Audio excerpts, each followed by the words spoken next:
Saturday mornings had always been a sacred time for me, a quiet pocket of peace before the demands of life came rushing in. On this particular morning, the sun peeked through my bedroom blinds, casting soft golden streaks across the walls. The world outside was still waking up, the occasional chirp of a bird or the distant hum of a passing car, the only sounds breaking the silence. It was the kind of morning where my biggest concern should have been whether to make pancakes or eggs for breakfast. Wrapped in the lingering warmth of my blankets, I shuffled to the kitchen, rubbing the sleep from my eyes. The smell of freshly brewed coffee filled the air as I poured myself a cup, savoring the comforting weight of the mug in my hands. I let out a deep sigh, relishing the quiet. The weekend had officially begun. Out of habit, I wandered to the window above the sink, taking a casual glance outside. That's when I saw it, a car in my driveway. I blinked, my sleepy brain struggling to process what I was looking at. A sleek silver SUV sat there, parked so arrogantly that it completely blocked my garage door. I frowned, my mind racing through possible explanations. Did I have a visitor? A family member dropping by unannounced? I quickly checked my phone. No texts, no missed calls. A wave of confusion swept over me. Who in their right mind would park in someone else's driveway without asking? Maybe it was a mistake. Maybe whoever owned the car had meant to park somewhere else, but got mixed up. I set my coffee down and made my way to the front door, stepping outside barefoot onto the cool pavement. The car was freshly washed, the metallic paint glistening in the morning light. A pair of fuzzy dice dangled from the rearview mirror, swaying slightly in the breeze. There was no note on the windshield, no indication of who it belonged to or why it was there. I walked around the vehicle, checking for any clue as to its owner, but came up empty. My patience began to thin. Whoever parked here clearly hadn't considered the inconvenience they were causing.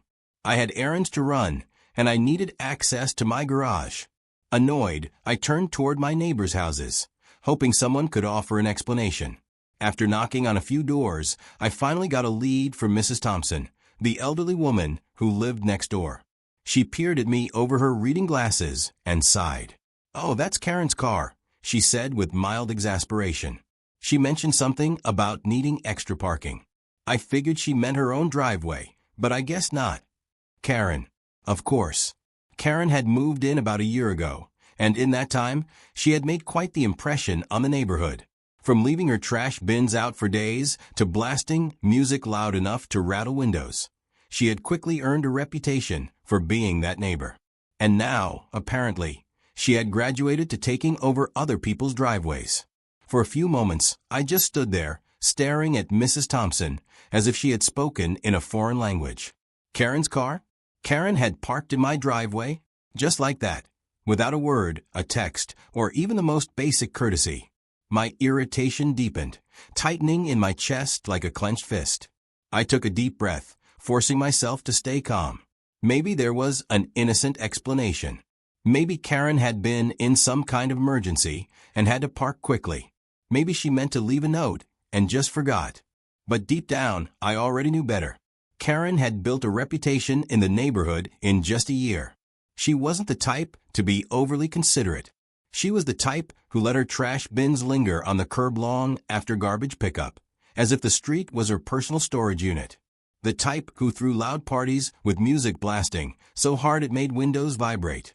The type who acted like the rules applied to everyone except her. And now, apparently, she had decided my driveway was fair game. Still, I didn't want to jump to conclusions without at least trying to gather more information. Maybe, just maybe, there was some reasonable explanation for why her car was parked in my driveway. I turned back to Mrs. Thompson. Did she say anything else? Like how long she planned on parking there? Mrs. Thompson shook her head. No, dear. She just mentioned needing extra parking in passing, but I assumed she meant her own space. I didn't think she meant yours. I nodded, forcing a polite smile. Thanks, Mrs. Thompson. I'll figure it out. She gave me a knowing look, the kind only a seasoned neighbor could give. Good luck with that, she muttered before closing her door. Determined to get some answers, I walked back to my driveway, studying Karen's car more closely. It was a silver SUV, spotless, as if it had just been through a car wash. The tires were in perfect condition, not a speck of dirt or dust on them. The shiny exterior and dangling fuzzy dice in the mirror suggested that whoever owned this car, not just Karen, but anyone who drove it, wasn't in a rush or facing an emergency. There was no note, no indication of an apology or explanation. I pulled out my phone and scrolled through my messages one last time, double-checking to see if Karen had, at some point, tried to notify me. Nothing. Not even a half-hearted, "Hey, hope you don't mind," text. I sighed, debating my next move. Should I call her, knock on her door, or should I just go straight for a tow truck and be done with it? Tempting as the last option was, I decided to give Karen the benefit of the doubt, for now. Before confronting her directly, I figured I'd check with a few more neighbors. Maybe she had mentioned something to someone else. I knocked on the door of the house across the street, where Mr. and Mrs. Patel lived. They were a quiet, friendly couple who mostly kept to themselves, but they were always aware of what was going on in the neighborhood. Mrs. Patel answered, a warm smile on her face. "Good morning. Everything okay?" I gestured toward my driveway. "Morning. Do you know anything about that car? It's Karen's, apparently, but she never told me she was going to park there." Mrs. Patel's smile faltered as she glanced at the SUV. "Oh, that's hers? I saw it there late last night when I was taking out the trash, but I didn't think much of it. I figured it belonged to a guest of yours." "Nope," I said flatly. "Not mine." She sighed, shaking her head. "That woman has no shame. Last week, she left her recycling bins out for 4 days. We had to remind her to bring them in because they were blocking the sidewalk." I exhaled sharply. Sounds about right. Mr. Patel appeared behind her, peering over her shoulder. "What's going on?" "Karen parked in my driveway without asking," I explained. He let out a low whistle. "That's bold even for her." "Yeah," I muttered. I was hoping maybe she told someone why, but it sounds like she just did it because she felt like it. "Typical," Mrs. Patel said, folding her arms. "What are you going to do?" "Talk to her," I replied. "See if she'll move it." Mr. Patel chuckled. "Good luck with that." With no more information to gather, I knew there was only one thing left to do: march over to Karen's house and demand she move her car. I took a deep breath, bracing myself. I wasn't looking forward to this. Confrontation wasn't really my thing, but this was beyond frustrating. It wasn't just about the inconvenience of not being able to use my garage. It was the sheer entitlement of it. The complete lack of respect. As I walked down the street to Karen's house, my frustration boiled over into determination. I wasn't going to let her brush me off. I wasn't going to let her act like this was her street, and everyone else just had to deal with it. I reached her front door and rang the doorbell. No answer. I rang it again. Still nothing. I knocked harder this time. Finally, after what felt like an eternity, the door swung open.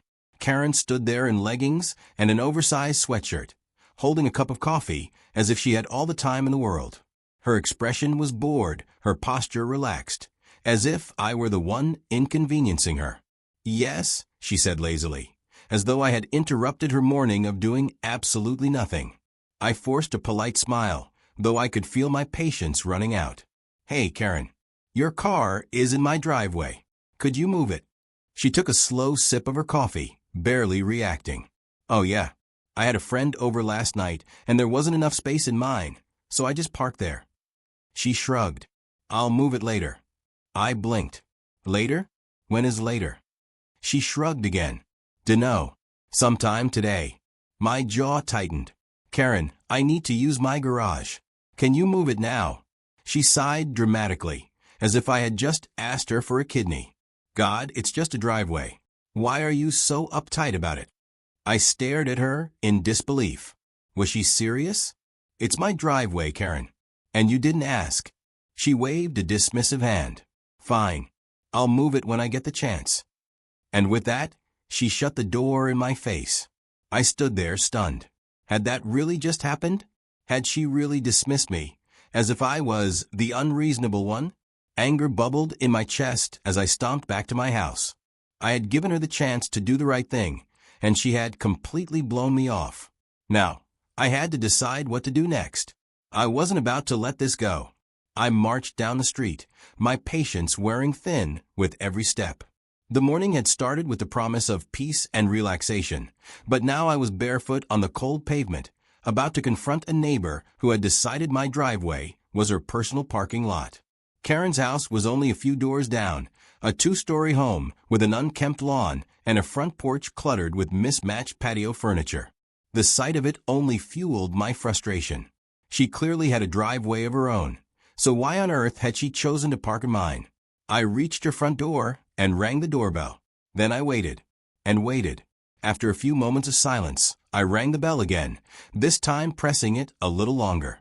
I could hear movement inside, the faint shuffle of footsteps, and then, finally, the door swung open. Karen stood there in a pair of black leggings and an oversized sweatshirt that read "Coffee first, people later." She held a steaming mug of coffee in one hand and looked at me with a raised eyebrow, as if she had just been rudely interrupted from something important. "Yes," she said, her tone flat. I forced a polite smile, though my patience was hanging by a thread. "Hey Karen, your car is in my driveway. Could you move it?" She took a slow sip of her coffee, as if considering my request, then sighed. "Oh, yeah, I had a friend over last night. There wasn't enough space in mine, so I just parked there." She spoke so casually, so nonchalantly, that for a second I wondered if she even realized how absurd this situation was. I waited for an apology, some sign of acknowledgement that what she did was inconsiderate. None came. "When are you going to move it?" I asked, already dreading the answer. Karen shrugged. "Dunno. Sometime today." I blinked, momentarily stunned. "Karen, I need to get into my garage. Can you move it now?" She sighed dramatically, as if I had just asked her to perform manual labor under the scorching sun. "God, it's just a driveway. Why are you so uptight about it?" My jaw tightened. "Because it's my driveway, and you didn't ask." Karen waved a dismissive hand. "Relax, I said I'd move it. What's the big deal?" The big deal was that she had taken something that didn't belong to her without permission, and now she was acting like I was the unreasonable one for asking her to fix it. I took a deep breath, struggling to keep my voice level. "Karen, I'm not asking. I need you to move your car now." She rolled her eyes, took another sip of coffee, and then, without another word, shut the door in my face. I stood there, staring at the closed door, my hands clenched into fists at my sides. Had that really just happened? Did she really think she had the right to park in my driveway, without permission, and then act like I was the problem? Anger burned in my chest as I turned and walked back to my house. I had given her a chance to do the right thing, and she had slammed the door, literally, on that opportunity. Fine. If she wanted to play games, I could play too.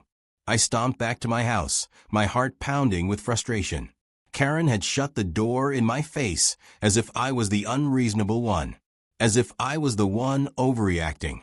The audacity of it all made my blood boil. I glanced at her silver SUV, still sitting arrogantly in my driveway, blocking my garage like it belonged there. My hands itched to do something, call a tow truck, leave a note, or maybe even let all the air out of her tires just to prove a point. But I took a deep breath and forced myself to think rationally. I grabbed my phone and did a quick search for local towing companies. My anger swelled again when I saw the prices. Towing someone else's vehicle from private property could cost me anywhere from $150 to $300. Great. So not only had Karen stolen my space, but now I'd have to pay to remove her car? I clenched my jaw. That wasn't happening. I considered my options. I could keep knocking on her door until she finally moved the car, but I doubted that would get me anywhere. I could call the police, but this wasn't exactly a crime. They might help, but they also might tell me it was a civil issue and not their problem. I could just wait and hope she moved the car soon, but the idea of letting her get away with this, even for a few more hours, made my skin crawl. None of these options were satisfying.